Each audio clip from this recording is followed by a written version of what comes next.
It's 744 KNEB and 5 below zero this morning. Time for News Extra. It is brought to you by First State Bank. Here's Kevin. Thank you, Dennis, and good morning, everyone. Our guest today is Katie Bradshaw from the North Platte Valley Museum, and she is here decorated to promote her event. You've got that, what would you call that you have on your head? It's kind of a tree... Christmas tree headband. Christmas tree headband. I wore the Santa hat last time. I had to change it up a little bit. Yeah.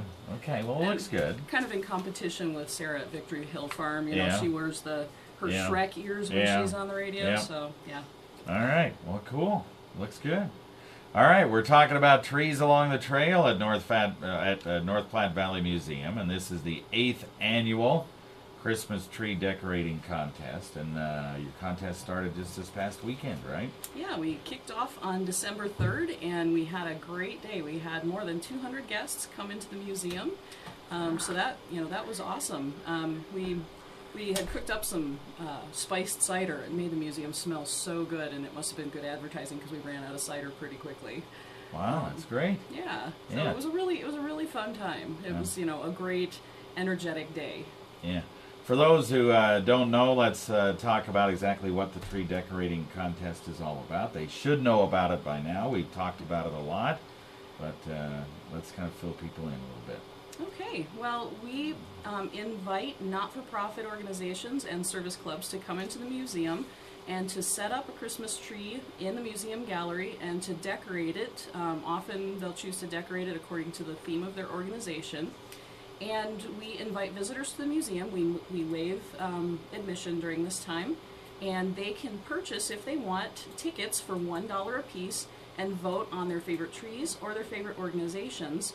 And the money from those vote tickets, half goes to support museum operations and half goes to support the organizations that you vote for.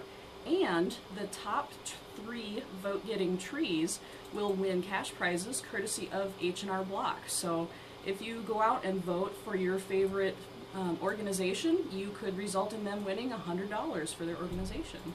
That's pretty good. $100 is the first place prize, $50 for second, $25 for third, and you had 200 visitors on Saturday. That's pretty good. Of course, we had the High Plains Christmas and all that thing, but a lot of people were out looking at the museums on Saturday. Yeah, which is good. We actually, my husband helped me as a volunteer at the museum on Saturday. Yeah, that's good. But we tried to stop at the Farm and Ranch real quick just to maybe pick up some lunch, and their parking lot was packed. Yeah. And I hear Scottsbluff National Monument had a lot of visitation that day, and Chimney Rock was joined in that for the first time this year too. Yeah. So. And I think they probably had a pretty good crowd because we promoted them a little bit as well as everybody else, so that's good. Let's give the hours of the museum so people know when they can stop by and do all this voting. All right. Well, you can come check out the trees we have in our gallery Tuesday through Friday, 9 to 4, and Saturday, Sunday, 1 to 4. We're closed on Mondays in the winter season. All right. So you have an excellent opportunity to get a chance to go out there and vote. 25 trees this year. Yeah. 5 from new organizations. Who are the new organizations? All right. Well, I understand them to be newcomers anyway. I apologize if they participated in previous years, but we have the Teammates Mentoring. We have Team Ashton, Operation Christmas Child, Evergreen House, and the Dome Rock Questers, which is a new Questers group. And if you don't know what Questers are, they're kind of a club that enjoys researching old stuff. So they are great partners for a museum. Yeah, the Questers were some of the people that put the documents in the new boxes, right? Yeah, they helped us get a grant to put some Henderson Oregon Trail research documents into new boxes to help keep them protected for another couple of decades. Yeah, so that's good. Yeah. Yeah, so that's good. Many of these trees are linked to museum displays. You kind of have a map, so you put the trees close to where they're kind of linked to the museum displays a little bit, or is just kind of random? Some of them are kind of random, but a lot of the organizations, when they come in to reserve the spot where they're going to put their tree, they'll put their tree in a place that it kind of links to the museum display. So for example, Department of Health and Human Services Foster Care, they put their tree in front of the exhibit talking about Dr. Georgia Arbuckle Fix, who was a lady doctor back in the pioneer days. And in that exhibit, she is, we have a display where she's caring for a child. And so, caring for a child through foster care. Yeah. Let's see, Team Ashton, they help support families who have very ill children.